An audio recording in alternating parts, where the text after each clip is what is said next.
about empty, but at this point, I'd probably suggest completely draining it and maybe cleaning the sludge out of here.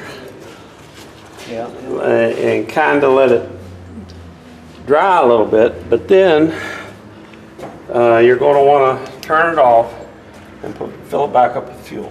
How high should it be? Well, see, right there is the overflow, so. Oh, okay. Should be up to there. And that's the overflow you were telling me that goes in a 5-gallon bucket just Yeah, in case it overflows? Yeah, because the way this Have a mess.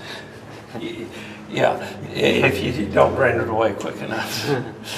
Oh, if it doesn't return to the tank fast enough? Yes. Okay, so that's just an emergency. Well, no.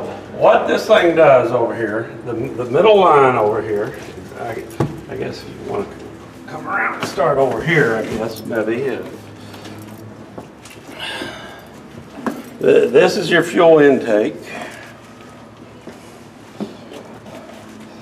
And actually the piston pump is right here for it, but now this is the fuel filter, which you have a couple gaskets out there.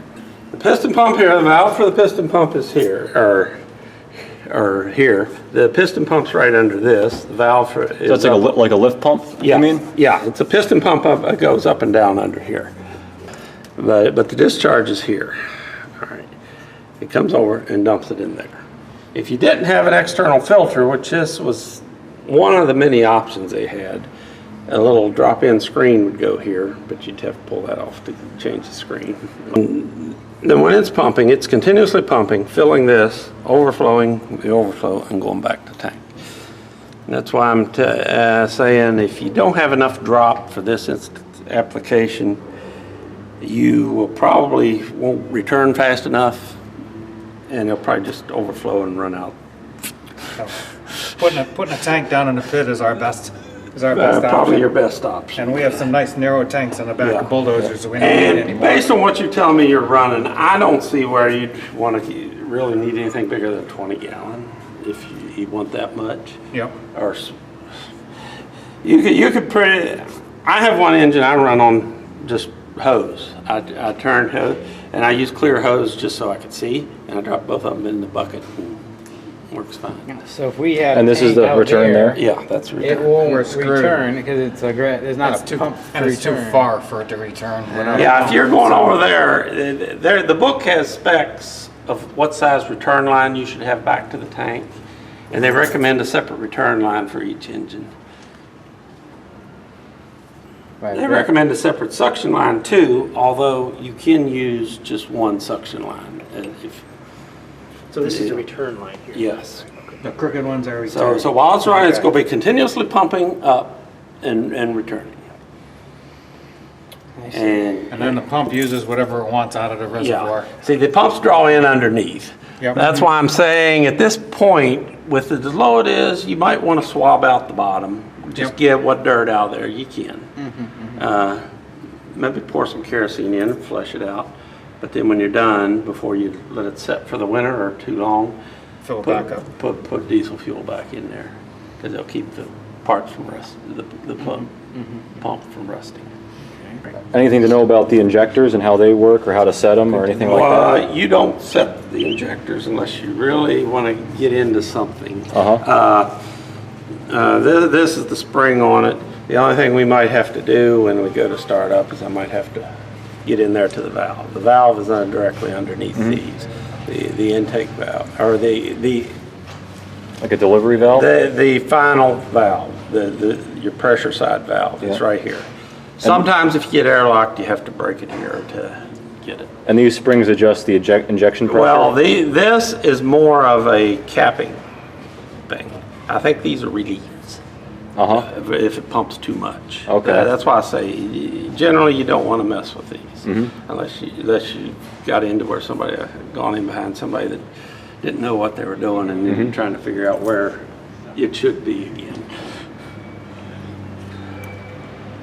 How do they operate? There's a cam in there or something? I think I saw? Yes. And this particular engine is difficult to open that up and show you the governor, and we could probably try it. Your stop and run control, but pretty much simple. And prime if probably won't be using the prime too much. You seem to have trouble pulling that back into the prime mode, is that? No, that was a good thing. Okay. It means the injectors were pretty tight. Okay. So what does pulling it into prime do? You're actually manually forcing. You're operating the injectors? pumps if you're, Okay. so at least one of them was pumping. Or still. So if you wanted to still pump- has diesel in it. Yeah. Yeah. Okay. So if you needed to bleed the lines, you would you'd crack the lines, and then And, pull it to timing prime. becomes part of it too. timing. If you're not ready to deliver the diesel, you won't be there. As far as the injection pumps go, you'll see two valves in there. Well, this one's going to be a little more complicated.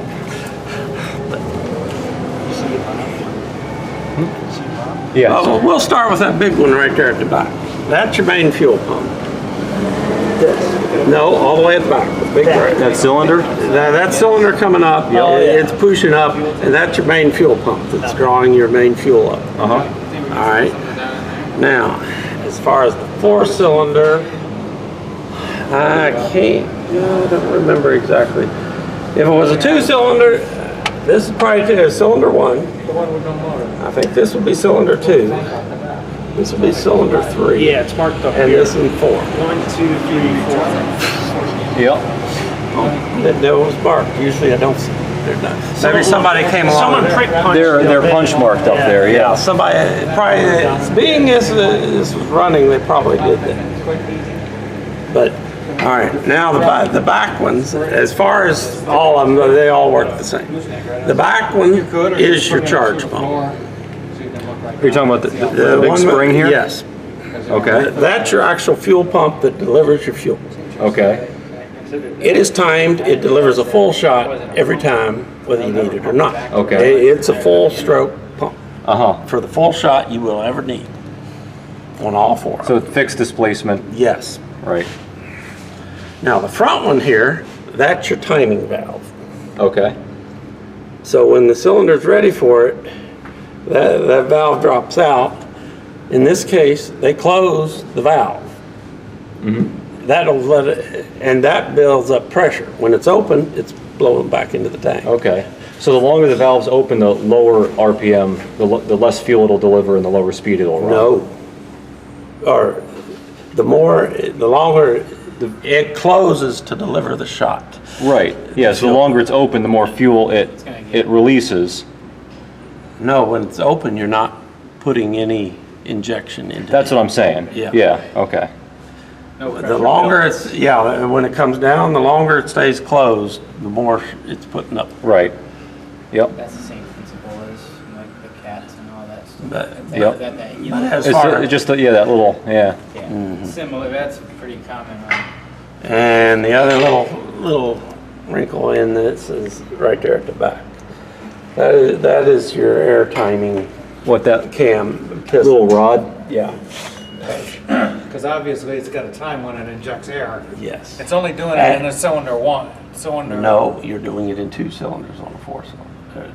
I do see two There's pipes, 2 and that's lines. why I One. Oh, weird. They seem there's only one.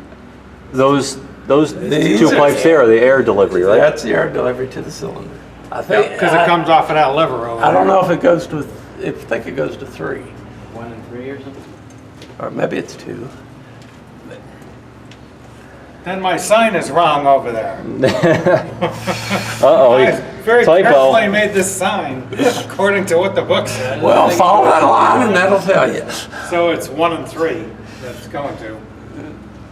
Okay. So that's what that little back one had to do. And you got 2 at the back. You got on this end. You got 2. Oh yeah.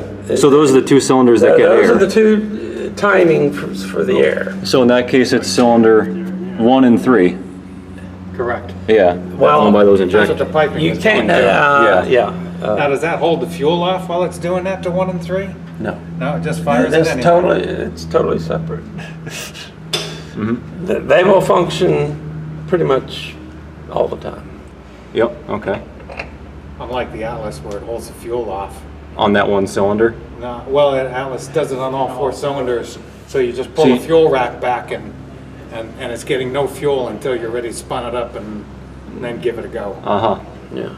So it only has a little bit of spinning on its own to fire off once you Yeah. engage the fuel. No, this one looks a lot better than the one I got, but I still see some rust in there.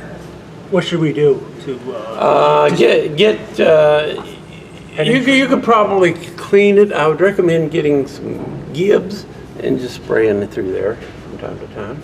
what's Gibbs? It's a penetrating oil. They advertise it a lot in Gas Magazine.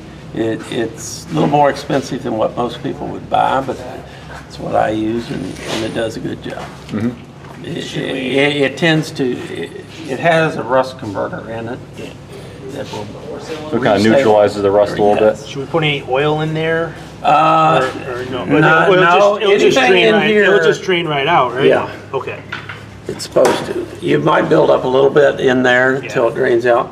But anything in here, this is designed to catch any fuel leaks from up top. It come in that here, little trough. and it also comes and goes out in this drain. Okay. So, So it doesn't thin the oil out. Right? yeah, because they don't want the fuel getting down into the oil. Yep. So this was like a second level, but it gave you a convenient place to adjust your. So they don't need much lubricant there then overall. Yeah, the fuel is providing pretty much enough lubricant. The only exception is like on the back, maybe the air cams, but usually if you're dripping enough, it's picked up. Should we put any like some type of fuel additive to it? It's not drain oil. I would. We'll get a bucket for that. What's this rack here do with the little forks? Is that the prime? Now, yeah, now we'll see what. All right. Okay. See, when you pull back in the prime, At this level, it was down. I'm physically Okay. lifting up on all the pumps. Yep, I can see that. And depending on where their position is, Oh, so Maybe that- should we sit there and go like back and forth like 10, 20 times to prime it? Is that what you want to do? if you know what you're doing, let's just say no for that. Well, once the lines are... Otherwise, remember, one of the cylinders, if it's going to take a fuel, you'll be pumping it in there. And then you pump too much And fuel. if you in put one too much cylinder. fuel in there, that can cause other startup issues. And you do have there's got to be a pressure relief up there on them. Yeah, there is, and a return line. But now, of course, So now that shuts it off by opening this the way, when you go valves. this way, it actually lifts up all the valves. That cylinder, number one, must be in position or out of position right now. Why do you say that? Because see, it's already being held open. Unless it's stuck open. Well, it's either being held open or partially open at the position it's in. Yeah. Because when they go that way, all the 3 others lift up, but that one's almost already lifted. And that's your stop position. Yep. That's what that, it's just lifting the valves off and holding them all. Sure, no fuel. And of course, that way physically pushes the pumping side. Should we take this off and look in there for any reason or no? You can if you want. Well, for All you'll see in there is basically that's the governor section, and at 2 positions you're going to have a bolt you can get to with a wrench, but this is a little different. You don't necessarily need to do that. Okay. There is a way to do it, because now that with this mechanism on it, this has the generator synchronizer on it to get your speed right. Yep. So, general engines, that's all you'll have. Because you said you can't adjust that while the engine's running. You just pretty much turn it 1 or 2 notches, try it, and see if you got the speed Right, because it's spinning, obviously. Right. Now you've got a mechanism that now goes in and physically pushes and pulls on that. It pushes and pulls on the spring, the same as any governor would do to change the speed. Yep. Yeah, now that feels a little tight. Mine did too till I cleaned it. So as you're turning that, is that adjusting the RPM? What you might want to do is pull this end cap off. Yeah. That's a simple gasket. What you probably get is water and oil out of here. This is a little chamber itself. Yep. All right, so you probably expect to get oil when you break that gasket. There's no drain plug in it. And you'll find a big brass gear in there that's in part of the mechanism that's worn in pushing. Yep. And there's a slip arrangement and whatever like that. Yep, it's gotta have a spring behind it, one spot or another there to make that all work. Does this spin when the engine's Yes. running? No. No. This is your adjustment to change the engine speed. Okay. Now you have a So as you- a yeah. dial there. So this little needle should move as you spin that, right? Yeah. Right here? Faster And or it's slower? very slow, because this is a very fine adjustment. You'll find that out. Yep. Because you gotta realize, this is a worm gear up here, and this is a big brass gear. Yep. So it takes a lot of spinning. Yeah. Yeah, So it okay. got pretty finite adjustment, and then the electric motor went out here, the synchronizer motor. Yep. So that you could time it to Yeah. the alternator and get the right Oh, that's pretty voltage. neat. I didn't know. I'm assuming it's working on voltage. Yeah. Well, it's to get you right RPM, so when you sync, there's no.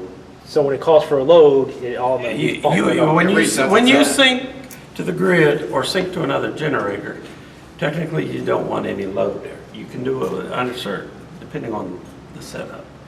But this was designed to synchronize at no load. Then you bring it up to load. Then you could drop the other generator off, and there would be no apparent. Anyone outside that building would not know you actually switched generators if you did your job correctly. So we won't need that synchronizer motor though. No. We'll just use that hand wheel. You can use the hand wheel. That deal. Looks like that one's turned up a good bit. Maybe when you clean it, you might want to bring it down to the slow position just for startup. But Yep. Yeah, it'll take a good bit of turning because this is a pretty fine adjustment on this. It was made to just, because it was actually made for a regular motor. oh, okay, so So do we have any idea where it actually is right now? there's an indicator on this Oh, side. the dial there? Yeah, fast, Oh, slow, wow. over here. How about this now? All right. What is that? That's the bolt that holds the two case. Oh, okay, that's nothing. You can probably take this plate off and see some things, but other than that,